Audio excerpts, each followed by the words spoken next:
Baiklah, sebelum kita mulai, izinkan kami untuk mengenalkan dulu pemateri kita yang pertama, yakni Al-Ustadz Dr. Khairul Umam, MEC. Beliau lahir di Malang.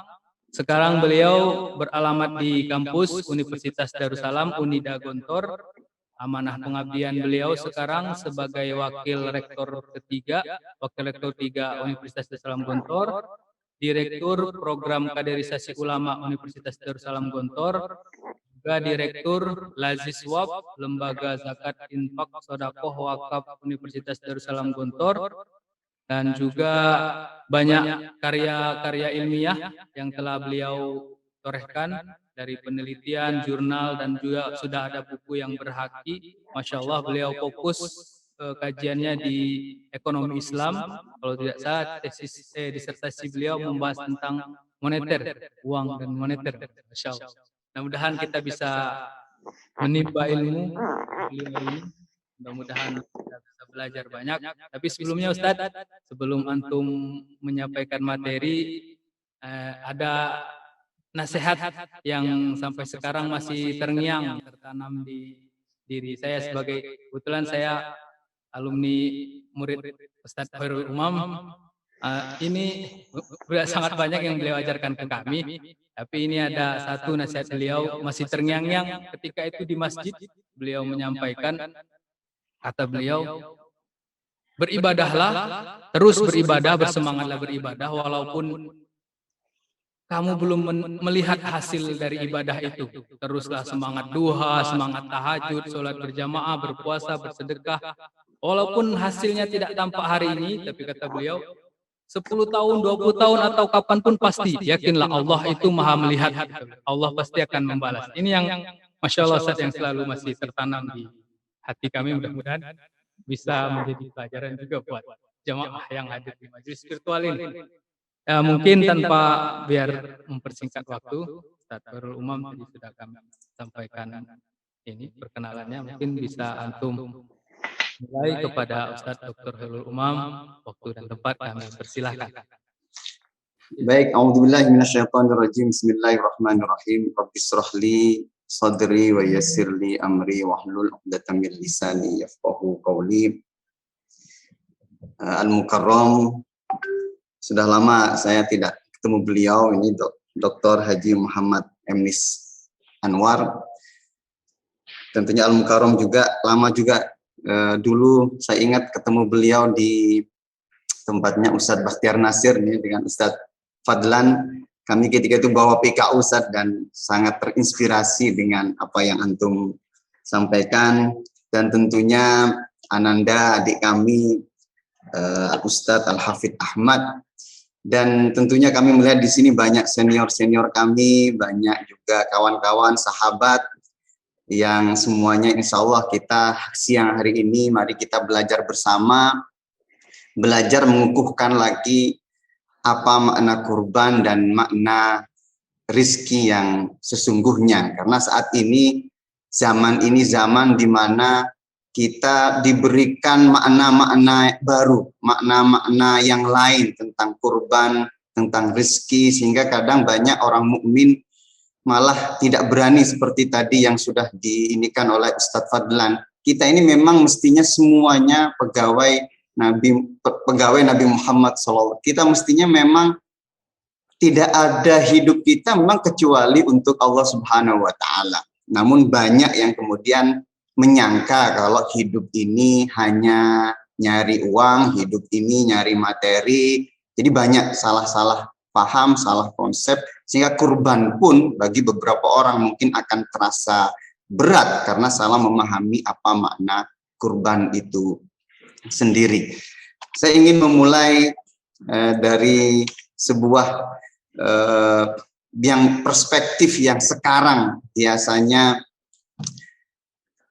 menyerang dan mengajarkan kepada umat Islam lewat yang disebut dengan teori-teori modern, ilmu-ilmu modern, lewat perguruan tinggi yang modern dan lain sebagainya.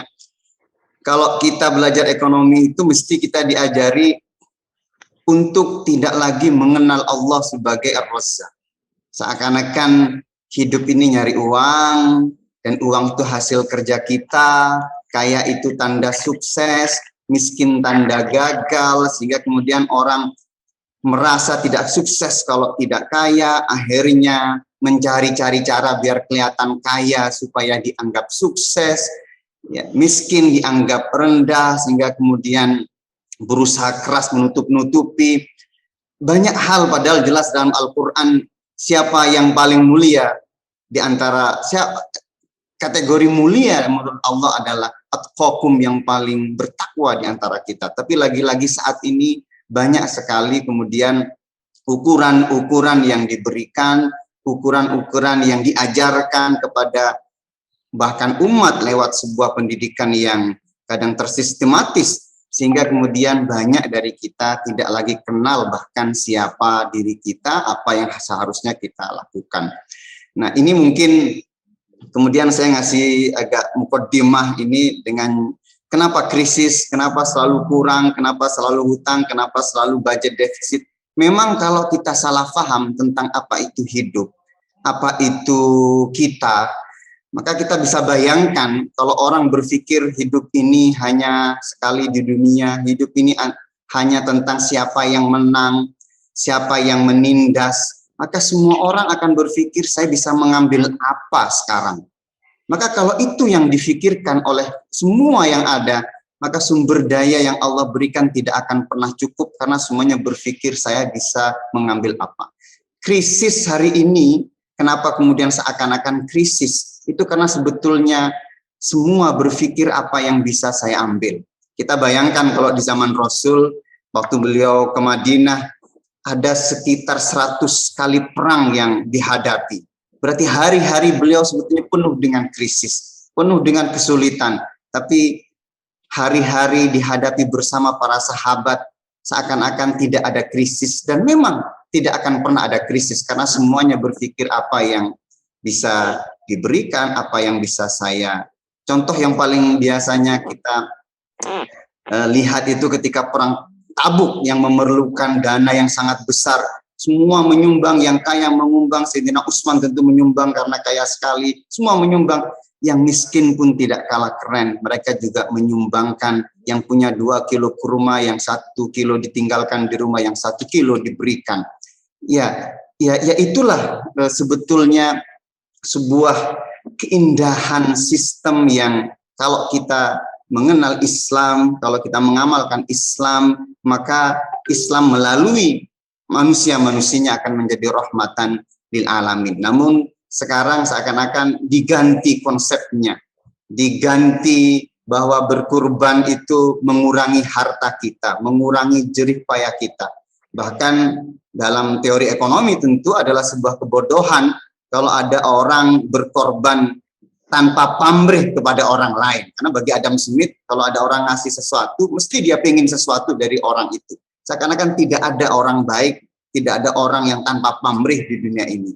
Maka sekarang yang ngetren tentunya take and give.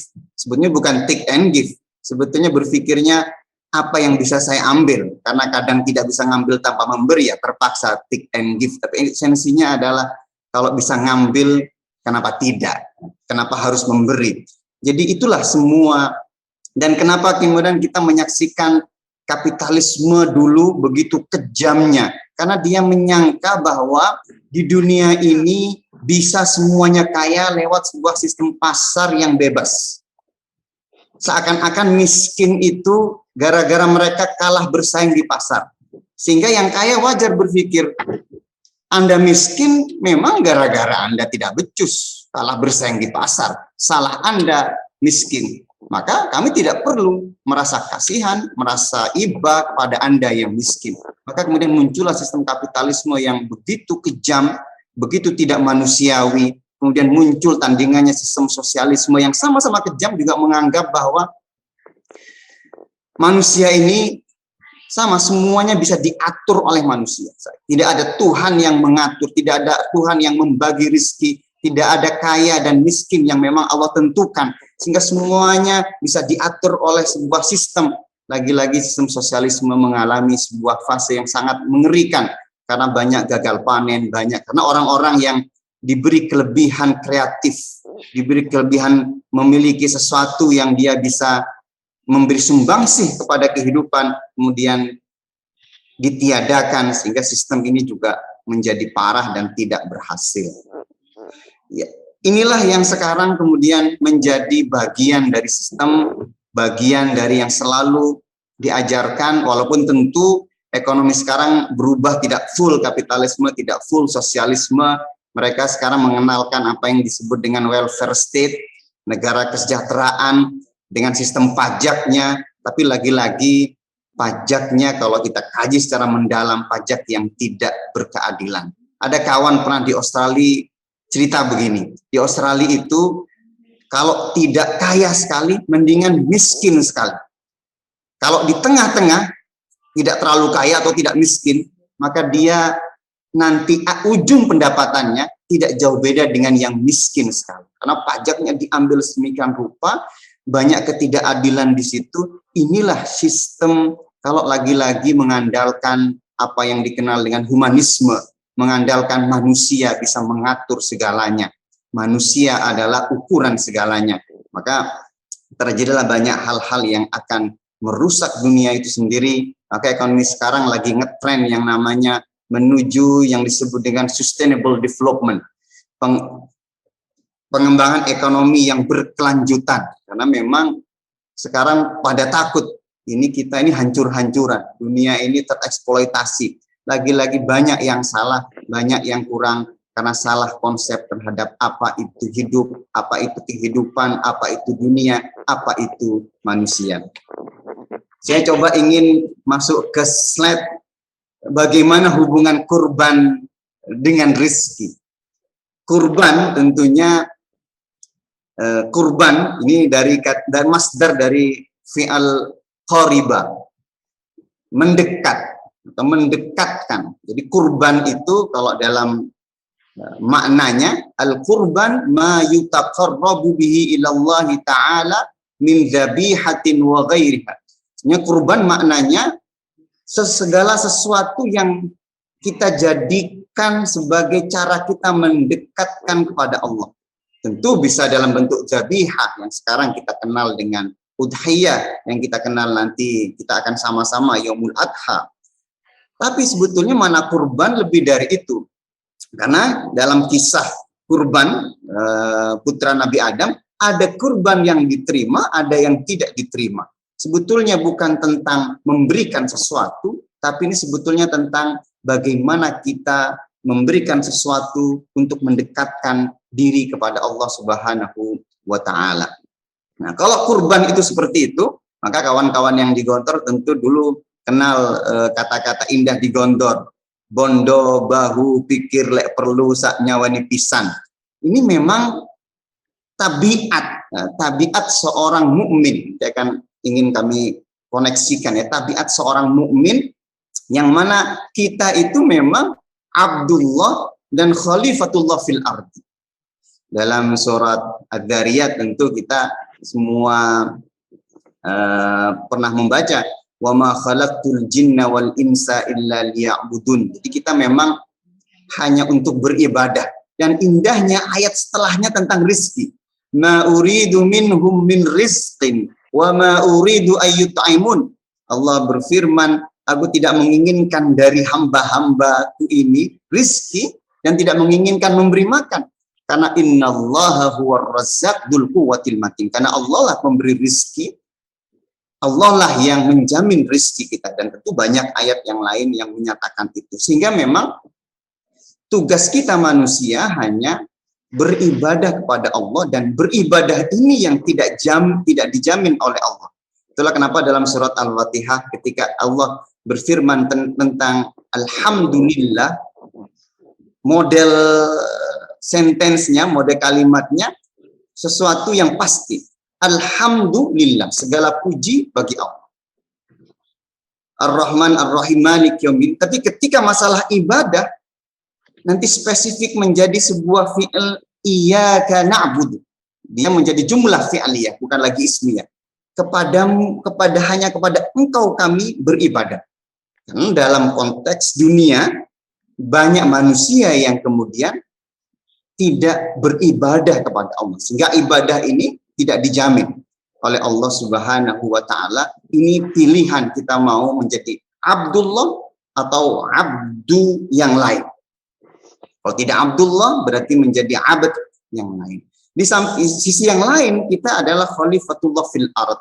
Kita seakan-akan dititipi bumi dan bumi ditundukkan untuk kita sehingga kita bisa melakukan sesuatu yang positif, yang baik-baik di muka bumi ini.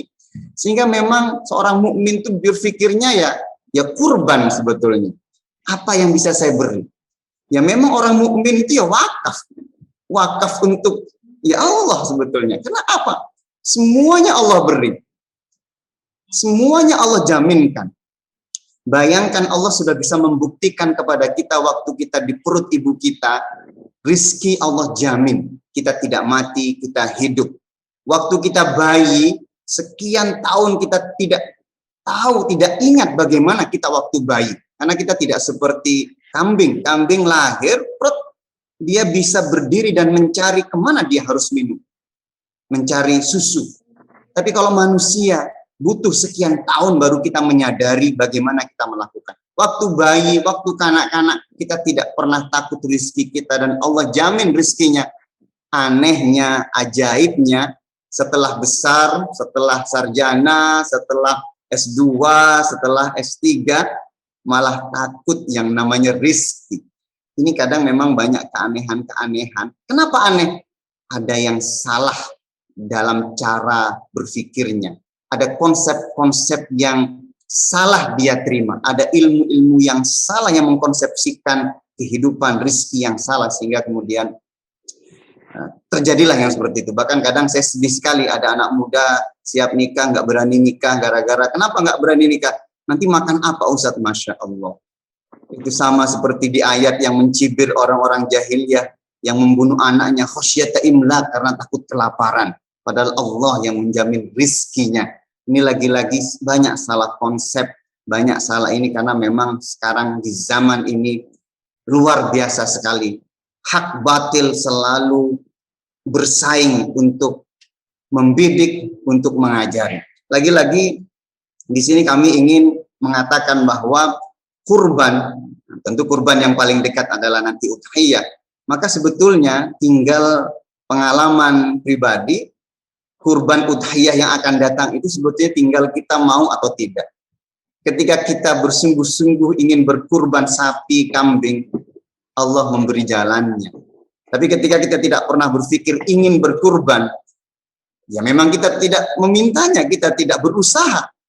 Ya wajar kalau Allah tidak memberikannya. Maka bagi kawan-kawan yang belum pernah merasakan berkurban pada udhiyah, niatkan, usahakan, mujahadahkan, Allah akan memberinya.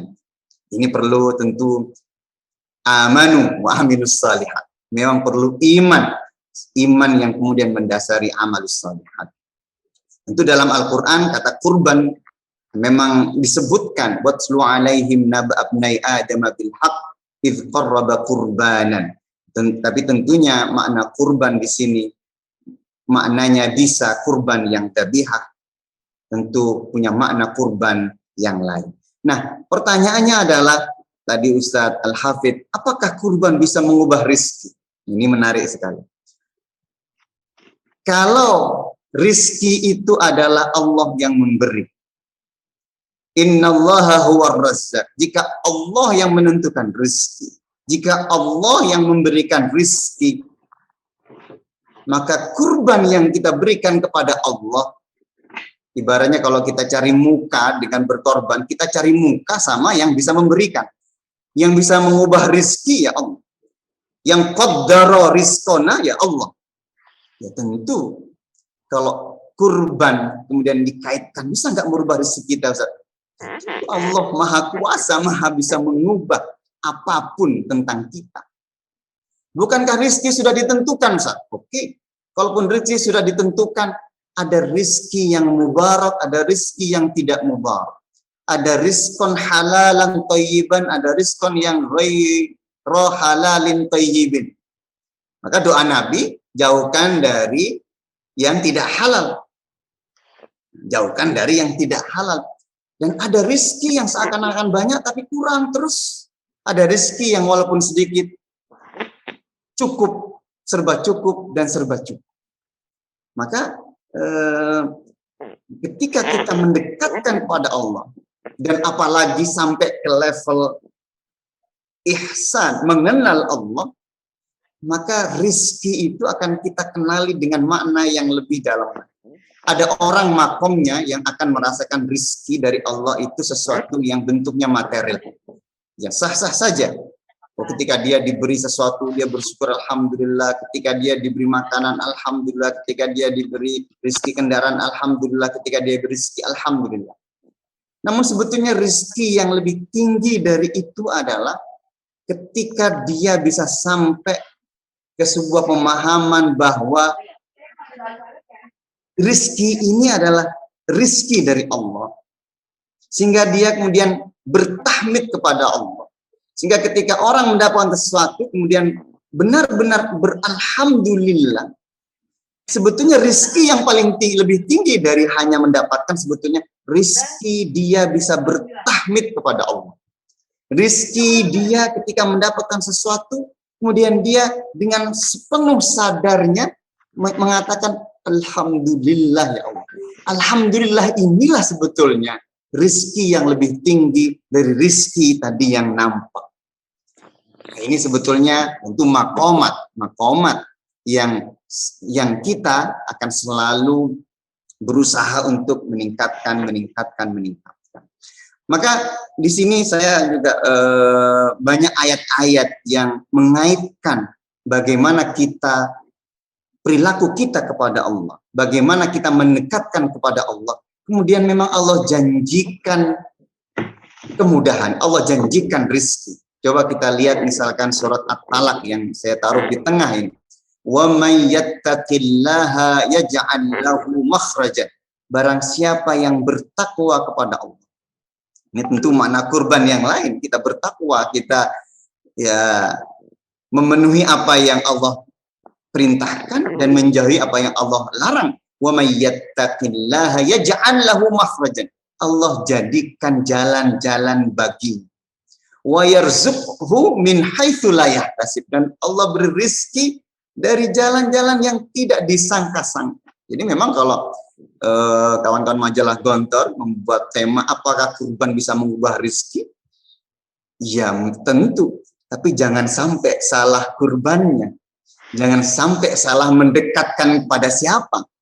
Tentu kurban di sini maknanya kurban kepada Allah. Maka wa may yattaqillah, barang siapa mendekatkan diri kepada Allah, bertakwa kepada Allah, Allah janjikan Allah akan memberi jalan-jalan keluar. Allah bahkan akan menjanjikan rizki dari jalan-jalan yang tidak kita sangka-sangka. Tentu ini merusak logika yang orang sekuler, orang ateis. Gimana ceritanya? Kalau saya memenuhi perintah Allah, Allah menyuruh kita untuk sebagian harta diberikan kepada orang lain. Kalau kita ngasihkan berkurang harta kita. Gimana ceritanya nambah? Bagi orang yang tidak percaya Allah, tentu hal ini tidak masuk akal, tidak rasional. Tapi bagi orang mukmin yang mengenal Allah, yang faham bahwa Allah Ar-Razzaq, maka logika yang betul yang seperti ini. Ketika Allah suruh beri, kita beri. Dan kita yakin Allah akan menambahkan. Ini logika mukmin. Ini yang logis bagi orang mukmin. Maka agak aneh kalau ada orang mukmin kok berat untuk memberi padahal Allah suruh memberi. Ini sebetulnya agak kurang logis. Allah janjikan kalau engkau beri aku tambah, kok dia agak berat. Ini sebetulnya dia agak kurang logis dari cara pandang mukmin. Kurang rasional bahasa orang mukmin. Tentu bukan rasional versi yang tidak mukmin. Ayat yang lain, al-lail misalkan fa'amma man a'ta wattaqa wa saddaqa bil husna. Barang siapa yang memberi dan bertakwa, wa saddaqa bil husna, dan yakin dan percaya dan membenarkan adanya pahala, fasanuyassiruhu lil yusra. Allah mudah.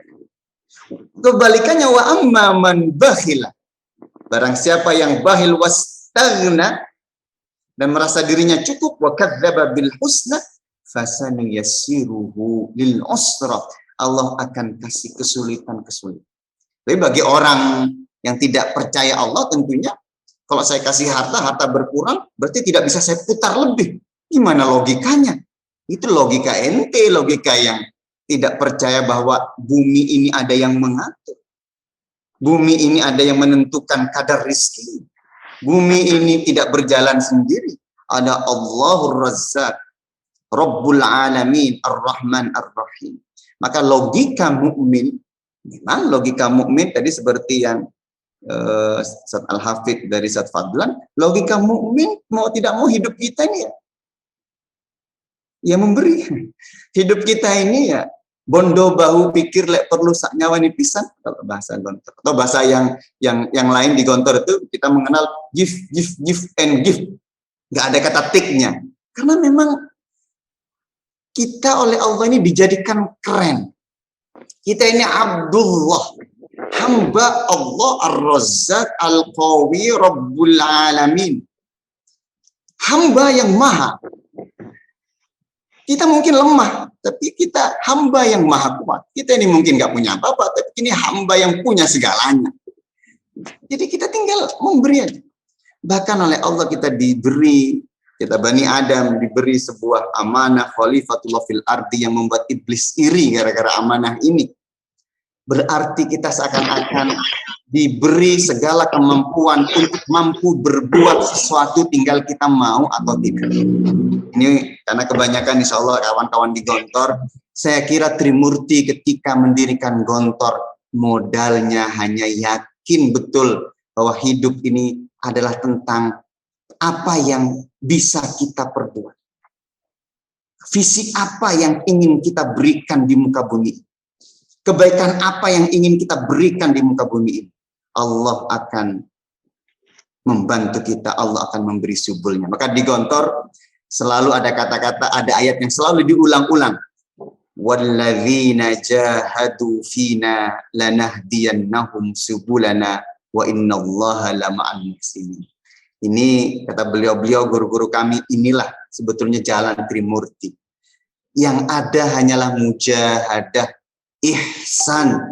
Allah akan memberi subul jalan-jalan. Gontor, kalau istilah sejarah Gontor, cita-citanya tinggi, ulama intelek. Tapi apakah awal-awal sudah mampu mencetak ulama intelek? Tentu tidak.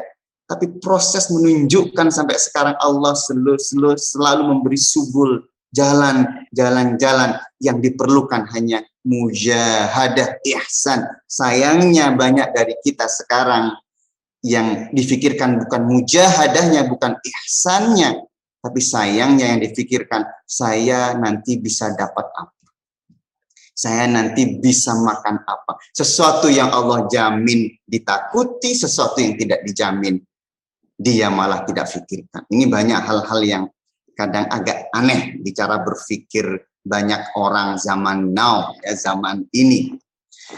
Di bawah ya yang sebelah kanan ya, ini kami tentu ini berapa menit lagi nih Ustaz Abid, jangan saya sudah kelewatan. 2 menit lagi Ustaz. 2 menit Masya Allah, karena saya pribadi tentu menunggu Ustaz Fadlan. Sebetulnya saya agak gimana gitu, ada Ustaz Fadlan kok masih ada kami, itu kayaknya kurang gimana gitu. Tapi ya karena diminta dan semoga ini menjadi bagian, karena kalau diminta kok kita menolak, nanti saya takut dipertanyakan Ustaz Fadlan oleh Allah.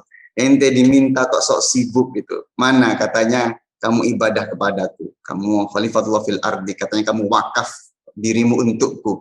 Nah, terus engkau tidak ingin memberi kebaikan apapun yang engkau punya. Makanya hari ini walaupun tadi pagi kami wisuda Ustaz di sini baru selesai. Tadi majalah Gontor minta siang, bismillah kita sama-sama hari ini ada. Sebelum terakhir ini ada hadis tadi kebetulan dibacakan oleh Pak Yai Hasan waktu sambutan di wisudawan. Beliau mengingatkan, dan ini sebetulnya rizki sebetulnya secara lebih luas. Rizki kita berbentuk umur, berbentuk jasad kekuatan, berbentuk ilmu, berbentuk mal, semuanya rizki. Tapi rizki bagi orang mukmin ini semua akan dimintai pertanggungjawaban. Maka sebetulnya di pikiran orang mukmin itu sebetulnya takut salah untuk berbuat. Tapi kita kadang tidak takut karena kita yakin Allah selalu membantu kita. Maka orang mukmin itu selalu memasrahkan dirinya kepada Allah Subhanahu wa taala. Kadang kami ketika ada amanah-amanah, kami kadang takut dengan segala kelemahan-kelemahan, tapi ketika kami yakin Allah ketika menakdirkan sesuatu, la yukallifullahu nafsan illa wus'aha, kami yakin kami hanya tinggal perlu bermujahadah, berihsan, dan kemudian pasrah kepada Allah, Allah akan selalu memberi jalan-jalannya. Sebetulnya saya ingin kaitkan dengan Pancajiwa di Gontor, karena memang di Gontor kita dididik menjadi manusia Abdullah, manusia Khalifatullah fil ardi. Di Gontor ikhlas. Ikhlas itu memang tidak ada logika yang lebih tinggi, tidak ada yang lebih logis dari ikhlas. Gimana kita nggak ikhlas, Allah memberi segalanya kok. Kadang ada agak aneh juga kalau ada anak pondok keluar dari pondok, oh ikhlas itu hanya bisa di pondok Ustadz, di luar tidak ikhlas. Di mana logikanya? Allah selalu menjamin untuk kita, kok ente nggak ikhlas di luar. Kalau mungkin lebih sulit karena di luar banyak ujian-ujiannya mungkin, tapi itu malah pahalanya lebih tinggi. Dan hanya orang ikhlas yang kemudian harus hidup sederhana, dan hanya orang sederhana yang bisa mandiri berdikari, dan hanya orang yang mandiri sederhana ikhlas yang bisa berukhuwah Islamiyah, sehingga kita bisa bebas memilih jalan-jalan dalam kehidupan ini, memilih ini, memilih A untuk dalam rangka ibadah Khalifatullah fil ardi. Terakhir Ustadz Al-Hafidh, saya ingin kita mentadabbur surat Al-Qasas, kisah daripada Qarun.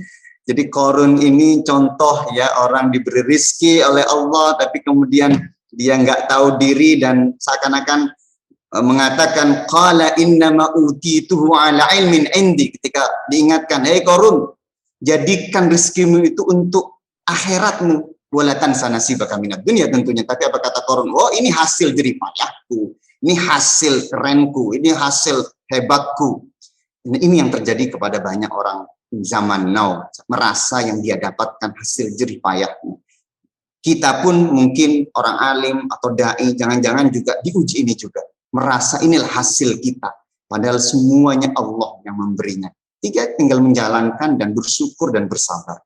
Kemudian dia berkeluar kepada kaumnya, qala alladzina yuriduna al-hayatad dunya, orang-orang yang ingin hayat dunia mengatakan, weh keren Qarun, hebat Qarun. Tapi orang yang punya ilmu mengatakan Qarun tidak keren. Tapi setelah Qarun Allah jebloskan dengan hartanya ke bumi, orang-orang yang tadi nganggap keren, kemudian baru sadar, nggak keren ya, yang keren adalah yang tahu siapa Razzaq, rizki itu harus dikemanakan.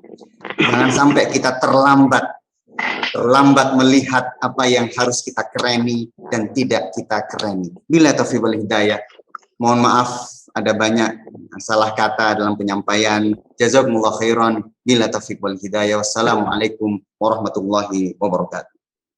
Waalaikumsalam warahmatullahi wabarakatuh. Waalaikumsalam warahmatullahi wabarakatuh. Alhamdulillah. Syukron kasiran Ustaz Khairul Umam.